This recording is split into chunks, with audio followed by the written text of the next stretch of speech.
Today we're talking about boundaries. Boundaries, that's a grown-up word. You may say, what does boundaries have to do with me?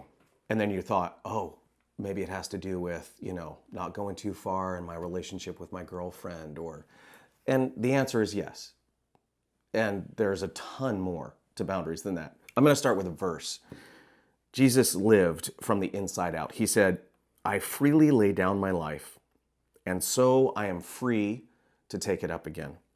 No one takes it from me. I lay it down of my own free will. That's a studly verse. I love the fact that Jesus very clearly announces that I know who I am, and I know what I carry, and I know what I want. I want to be like Jesus. In my life, I can honestly say boundaries have affected every area of my life, in my business, in my personal friendships, in my romantic relationships as a young man, and in my married life as an older man. I really wanted to start with what it boils down to. 3 things. Know yourself, know truth, and know Him. These are core to you becoming all that you want to be, all that you feel like your destiny holds, all you feel like your dreams fulfilled look like. We're raised to think, at least I was, most of you can probably relate, if I do this, then I will gain approval. We're kind of raised in a performance culture. If I do this for somebody, if I say yes, then I will probably get accolades or some sense of security in our relationship. And that's a dangerous, slippery slope, because as we grow, saying yes to everything is not even close to possible. And it really spreads you too thin. You lose your impact.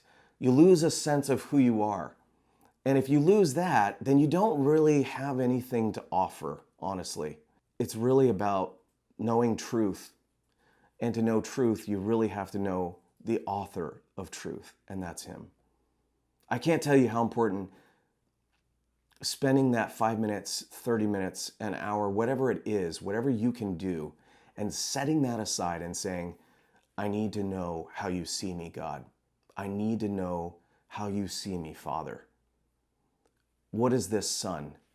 What have you given to me that's unique? When I begin to know the author of truth, then I can truly say, I understand who I am and what I want in my life. You can't starve yourself. If you are at a little city and you build a wall around yourself and there's no door in or out, then you basically end up starving. You're not allowing any good in. You're not allowing any bad in, but you're not allowing any good in. Boundaries is kind of like one of these things where, oh, this is where I want to go in my life. After I figure out who I am, what makes me come alive, then I figure out this is where I want to go. And then I figure out saying no to the so-so means that I can say yes to the awesome, to the great, that will actually project me into my destiny.